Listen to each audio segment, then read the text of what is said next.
Hello my dear student, welcome to my YouTube channel. आप सभी का स्वागत है हमारे इस यूट्यूब चैनल में। तो क्लास 12 कृषि विज्ञान का हम लोग क्लास कर रहे हैं और इसके पहले वीडियो में आप सभी को इंट्रोडक्शन और फसल की परिभाषा और दो वर्गीकरण के बारे में भी समझा दिया गया है। जो कि पहला वर्गीकरण ऋतुओं के आधार पर वर्गीकरण किया गया था और दूसरा वर्गीकरण उनके जीवन के। आज के क्लास में हम लोग आर्थिक महत्व के आधार पर वर्गीकरण करेंगे। जो लोग चैनल को सब्सक्राइब नहीं किए होंगे, चैनल को सब्सक्राइब कर दें और अपने साथी को ज़रूर शेयर करें, ताकि एक ऐसा एकमात्र चैनल जो आप सभी को क्लास 12 का एग्रीकल्चर जो कि पढ़ाई बिल्कुल ही मुफ्त और कंप्लीट करवाएगा और साथ ही साथ इंग्लिश और हिंदी की सिलेबस मजबूत करवाएगा, कंप्लीट करवाएगा और उसमें कोई आपको चार्ज नहीं देने होंगे। चैनल के डिस्क्रिप्शन बॉक्स में इससे पहले के वीडियो के लिंक दिए गए हैं और साथ ही साथ व्हाट्सएप ग्रुप के भी लिंक दिए गए हैं। आप सभी उससे जुड़ जाइए ताकि आपको कोई भी परेशानी ना होने पड़े। तो आर्थिक महत्व के आधार पर वर्गीकरण करते हैं फसलों का। आर्थिक महत्व के आधार पर जो भी फसलों का वर्गीकरण किया गया है बहुत ही एक महत्वपूर्ण वर्गीकरण है। इन फसलों को वर्गीकरण अनेक प्रकार से विभाजित किए गए हैं। अनाज की फसलें, पहला है अनाज की फसलें या धान्य फसलें, सेरल क्रॉप्स, जो कि इस वर्ग के फसलें जो हैं दाने अनाज के रूप में खाने के उपयोग में आते हैं, ठीक ना। यानी ये फसलें ऐसी हैं कि जो कि खाने के रूप में आती हैं। इनके दाने जो होते हैं वो अनाज के रूप में खाने के लिए काम आ जाती हैं। इनका वास्तविक अंग पशुओं को खिलाने के काम में आता है। जो वास्तविक अंग है यानी वनस्पतिक अंग है, जो इसके दाने हैं वो इंसान खाते हैं और जो इसका वनस्पतिक अंग है वो पशुओं खिलाने में आते हैं। जैसे मान लीजिए धान हुआ, गेहूँ हुआ, अगर जो उससे धान अगर होता है तो उसकी जो पुआल होती है वो जानवर खाते हैं। तो इसके अंतर्गत धान है, गेहूँ है, जौ है, बाजरा है, मिलेट्स है, मक्का है, ज्वार है, बाजरा है, बहुत सारी छोटी छोटी ऐसी सारी चीज़ें जो ये सब खाने के काम में आते हैं और इनकी जो वनस्पतिक है अंग है उसे जानवर खाते हैं। आइए कुछ और फसलों को जानते हैं जो दलहनी फसलें हैं। दलहनी फसलें, इन फसलों को दाने एवं बीज को प्रोटीन को मुख्य स्रोत के रूप में प्रयोग किया जाता है। इन्हें दाल पल्स के रूप में खाया जाता है, इसीलिए दलहनी दाल, ठीक है। ये सब सारे दाल के नाम है अरहर, चना, मूंग, उड़द, मसूर, मटर, खेसारी इत्यादि। ये सब दलहनी फसलों में सारी फसलें वैसी फसलें आती हैं जिन फसलें दाल होती हैं, यानी दाल मतलब दलहनी फसलें। और ये धान्य फसलें जो हैं जो कि उनके मुख्य अंग को, दाने को इंसान खाते हैं और बाकी सब वनस्पतिक अंग को जानवर खाते हैं। आइए और फसलों को अलग तरीक़ों से अलग वर्गों में बांटते हैं और देखते हैं। तिलहन फसल, तिलहन यानी तेल, ठीक ना, तिलहन फसलें यानी तेल। इस वर्ग में कुछ दलहनी फसलें आती हैं जिनके दाने एवं बीज तेल के प्रमुख स्रोत हैं। यानी इनके दानों से क्या होता है, तेल आते हैं। जैसे राई है, सरसों है, तीसी है, तीसी का तेल हम लोग खाते हैं, कुसुम है, मूंगफली, बादाम का तेल जो एलमंड्स तेल मार्केट में उपलब्ध है, ऐसे सारे, तिल, अंडी, तिल का तेल होता है जो कि हम लोग दीपावली में इसके करते हैं। सोयाबीन का तेल होता है जिसको हम लोग रिफाइन, सूरजमुखी का तेल इत्यादि, ये सब प्रमुख सारी तेलें हैं जो कि तिलहन फसल हैं। यानी तिलहन फसल उस फसल को कहते हैं जिससे हमें तेल की प्राप्ति होती है। रेशों वाली फसलें, रेशों वाली फसलें जो कि कपड़े वगैरह बनाने में काम आते हैं, रेशे निकलते हैं, धागे निकलते हैं। इस वर्ग की फसलें जीवन उपयोगी वस्तुएं जैसे कपड़ा, रस्सा, ठीक ना, रस्सी बनाते हैं, बोरा होता है, हमारा टाट जिसमें खाद आता है, ये सब रेशे से प्राप्त होते हैं। इस वर्ग में जैसे कि कौन कौन से फसलें के नाम हैं, उन फसलों के नाम जाते हैं। ये तो उपयोग हो गया कि इनका यहाँ उपयोग होता है। कपास है, जूट है, पटसन है, सनई प्रमुख, ये सब रेशे होती हैं। ये सब रेशे वाली फसलें हैं। अब चारे की फसल के बारे में समझते हैं और जानते हैं कि चारे की फसल वैसी फसलें हैं जो केवल सिर्फ चारा उसमें से होता है, जो सिर्फ चारा। इनमें बहुत सारी फसलें ऐसी होती हैं जो हरे एवं सूखे चारे के रूप में कसते हैं, इनका उपयोग होता है। इस वर्ग में बाजरा है, कुल्थी है, गवार है, मक्का है, बरसीम है, नेपियर है, जई है, जौ, लोबिया, सेजी, नेपियर घास, गिनी घास, ये सब सारे जो हैं ये चारे की फसल में काम आते हैं और इन फसलों से चारे यानी जानवर के जो भी चारा होता है ये सब फसलों में काम इसके किए जाते हैं। अब आइए आगे जानते हैं सकरा की फसलें, यानी सकरा यानी चीनी, शुगर। तो जिन फसलों से शुगर की प्राप्ति होती है, चीनी, मिठास, ये सब सारे फसलें सकरा में होंगे।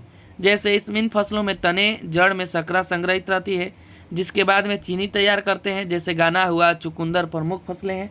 इन सब सारे फसलें जो होते हैं सकरा फसलें होते हैं। कुछ फसलें जो हैं जो सब्जी वाली फसलें होते हैं, यानी वेजिटेबल होते हैं, सब्जी होती है।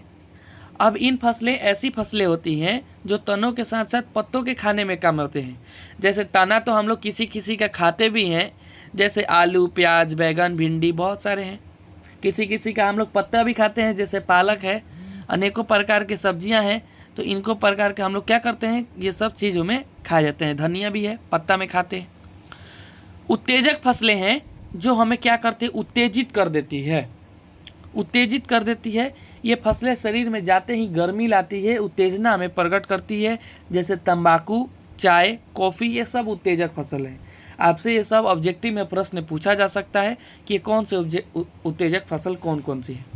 वीडियो के अंत में बने रहें, मैं आपको लाइन बाय लाइन सारा चीज़ डिक्लियर करा दूंगा, आपको क्लियर करा दूंगा, आपको कोई समस्या नहीं होगी और आपको 100% सिलेबस की कंप्लीट हो जाएगी।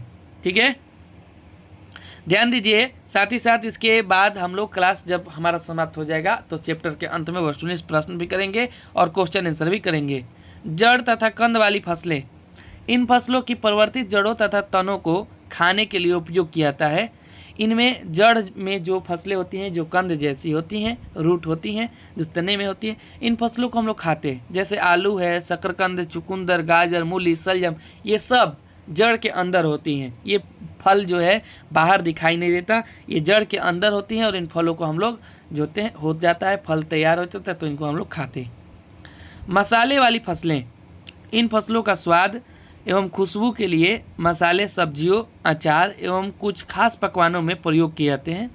ठीक ना। मसाले वाली फसलें जितने मसाला में हम लोग प्रयोग करते हैं, चाहे जीरा हो गया, धनिया, सौंफ, इलायची, ये सब, लौंग, जो भी सारे चीज़ है, ये सब सारा चीज़ हम लोग, प्याज, सब सारे चीज़ मसाले में प्रयोग करते हैं। प्याज को हम लोग ऐसे नहीं खा सकते, ना ही यानी कि सब्जी के रूप में हम लोग खा लेते हैं ऐसे ही। ये सब मसाले के रूप में मसाले में डालते हैं, तभी हम इनका चीज़ को कर पाते हैं। कुछ औषधीय फसल हैं, औषधीय फसल के बारे में पढ़ लेते हैं कि औषधीय फसल ऐसी फसलें होती हैं जो औषधि में काम आती हैं। इनमें बहुत प्रकार की फसलें हैं, जैसे तुलसी है, औषधि फसल होती है। पिपरमेंट, सर दर्द हो जाता है तो काम आता है। पुदीना है, अगर आपको कोई प्रकार का पाचन शक्ति कमज़ोर हो, तब पाचन शक्ति में दिक्कत है, पुदीना का इस्तेमाल करते हैं। बहुत सारी चीज़ है, धृत कुमारी है, एलोवेरा है, बहुत सारा चीज़ है, गिलोय है, आंवला है, ये सब सारा चीज़ को हम लोग औषधि के रूप में लेते हैं। अनेक प्रकार के उदाहरण आपके इस पाठ्य पुस्तक में दिया हुआ है। अब फल वाली फसलें, यानी फल वाली फसलें क्या क्या होती हैं। ये फसलें ऐसी होती हैं जो पुष्प के रूप में, अतिरिक्त पुष्प के रूप में विकास करती हैं और ये पुष्प वही आगे जाकर ऐसा चीज़ होता है कि उनमें फल भी होता है।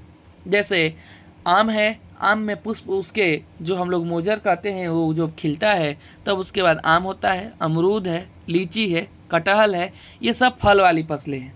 बहुत से प्रकार के, अनेकों प्रकार के फल हैं, जामुन, सेव, नाशपाती, नारियल, केरा, नारंगी, बहुत प्रकार के, अनेकों प्रकार के देखिए दिए हुए हैं जो कि फल हैं। अब देखिए अंतिम है रोपस्थली फसलें। रोपस्थली फसलें क्या हैं। अब ये ऐसी फसलें हैं जो अधिकांश फसलों के अर्क एवं गुर्दों के प्रयोग से शरीर में उत्तेजना आती है। इनके अंतर्गत मुख्य फसल के तौर पर चाय, कॉफ़ी, कोक, जिसमें चॉकलेट बनाई जाती है, ये अतिरिक्त रबड़ की खेती है। रोपस्थली फसलें अतिरिक्त रबड़ की खेती को कही जाती है। ऐसे चाय और कॉफ़ी को उत्तेजक फसल भी कहते हैं, याद रखिएगा। आइए अब हम लोग वनस्पतिक परिवार के आधार पर वर्गीकरण करते हैं इन फसलों का। फसलों का वर्गीकरण वनस्पतिक परिवार के आधार पर कैसे किया जाता है। घास परिवार। अब घास परिवार में जो भी घास के प्रकार से जन्मते हैं, यानी जो पौधे नहीं होते हैं वो, जैसे धान है, गेहूं है, जौ है, बाजरा है, मक्का इत्यादि, ये सब। दलहन परिवार, यानी जो जितने भी सारे दलहन यानी दाल के प्रकार में पाए जाते हैं, ये सब दलहन में आते हैं। सरसों परिवार यानी तेल, इसमें सरसों, राई, तोरी मुख्य फसल है। कपास परिवार है, इसमें कपास, पटसन मुख्य फसल है। आलू परिवार आप सभी को देखने को मिलता है कि आलू परिवार में जितने भी जड़ में होते हैं सारा चीज़, ये सब सारा जो है आलू परिवार में, जैसे मुख्य फसल आलू, टमाटर, बैंगन, तम्बाकू मुख्य फसल, इनको आलू परिवार में रखा गया है। जूट परिवार में है, जूट स्कूल मुख्य फसल है। असली परिवार यानी असली या तीसी परिवार को मुख्य फसल माना गया है। सूरजमुखी परिवार है, जो सूरजमुखी स्कूल की मुख्य फसल है। रेड या अंडी परिवार, जो कि इस परिवार की मुख्य फसल अंडी है, कैस्टर है। चुकंदर परिवार को माना गया है कि चुकंदर इस परिवार की प्रधान फसल है। कद्दू है, कद्दू परिवार, कद्दू, करेला, खीरा, ककड़ी, खरबूजा इसकी मुख्य फसल है। प्याज परिवार, प्याज, लहसुन इसमें कुल मुख्य फसल है। गाजर परिवार में गाजर है मुख्य फसल है, और इनमें सौंफ, जीरा, धनिया मुख्य फसल।